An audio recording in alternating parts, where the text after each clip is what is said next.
Good morning to all of you. Welcome to Legal Matters by Sai Babu Sunkara.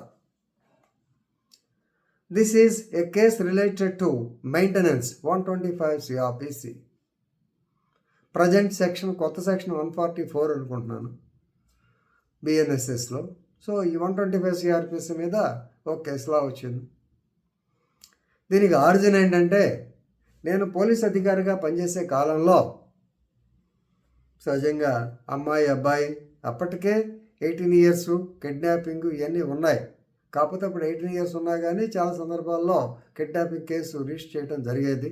So అప్పుడు ఈ love పేర్ లేకపోతే ప్రేమ జంట అంటారు కదా, ప్రేమ జంట మా దగ్గరికి వచ్చి పోలీస్ స్టేషన్కి వచ్చి మాకు రక్షణ ఇవ్వండి అది ఇది అని మాట్లాడినప్పుడు కొన్ని సందర్భాల్లో అడిగేవాడిని, అబ్బాయి నువ్వు ఏమీ లేదు కదరా నాయన, ఇప్పుడు ఏదైనా ఉద్యోగం ఉంటే ఓకే నా భార్య నన్ను పోషించుకోగలని చెప్పొచ్చు, but how can you maintain your wife అంటే, సార్ నేను రిక్షా దొక్కి సంపాదిస్తాను సార్ అనేవాడు.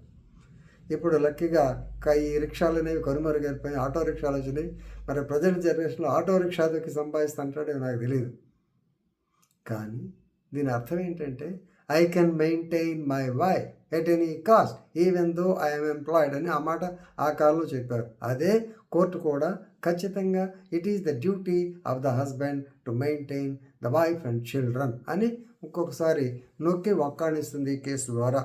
జస్టిస్ డాక్టర్ విఆర్కే కృపాసాగర్, ఇది కూడా మన ఏపీ హైకోర్టే, in the case of Palaparthi Shobha and others versus state of AP. This is dated 26/7/2024. State of AP ఎందుకు వచ్చింది చెప్తాను మీకు. రైట్, యాక్చువల్గా it's a matrimonial dispute or డైరెక్ట్గా చెప్పాలంటే డొమెస్టిక్ వైలెన్స్ యాక్ట్ కేసు ఇది.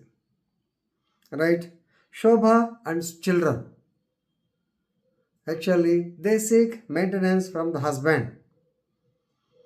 ఇతను దగ్గర నుంచి so different sections and section 18, 19 protection orders ఉంటాయి కదా ఇంట్లో ఉండటానికి, నెలకి మెయింటెనెన్స్కి. 18, 19, 20 and 22 of the domestic violence prevention of women against domestic violence act 2005 దాని ప్రకారం.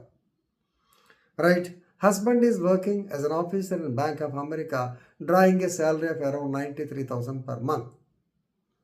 So trial court or family court, they ordered him to pay monthly maintenance of 10,000 to the wife plus 5,000 20,000 to the wife and 10,000 to the children monthly maintenance from 24/4/2019. This is order of Visakhapatnam జరిగింది ఇది. So the trial court and magistrate court ordered him to pay maintenance from the date of filing of suit. ఇది గుర్తుపెట్టుకోండి, 24/4/2019 నాడు ఆ అమ్మాయి suit వేసింది, అక్కడి నుంచి కట్టమన్నాడు, not from the date of the order. ఒకసారి 125 CRPC మనం చూసుకుంటే దానిలో కూడా జనరల్గా from the date of the order or from the date of institution of the suit కూడా దాంట్లో ఉంటుంది, whichever is declared by the honorable judge.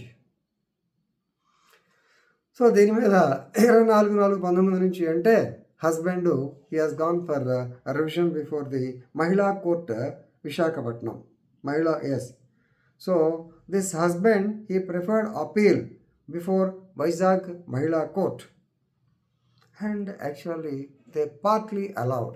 20,000 10,000 కరెక్టే, not from the date of institution of the suit but date of the institution of the order 2022 నుంచి అని చెప్పి 1/4/2022 నుంచి డబ్బులు కట్టమన్నారు.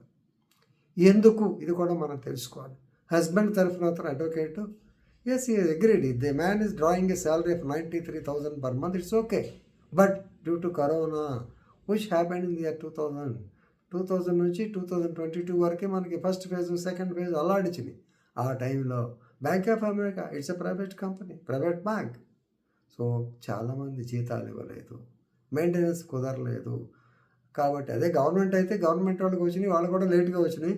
సో కాబట్టి నేను అంత ఇవ్వలేను, not from the date of suit from the date of the so called orders అని చెప్పి అతను రిక్వెస్ట్ చేస్తే మహిళా కోర్టు విశాఖపట్నం వాళ్ళు ఒప్పుకొని 1/4/2022 చెన్నారు.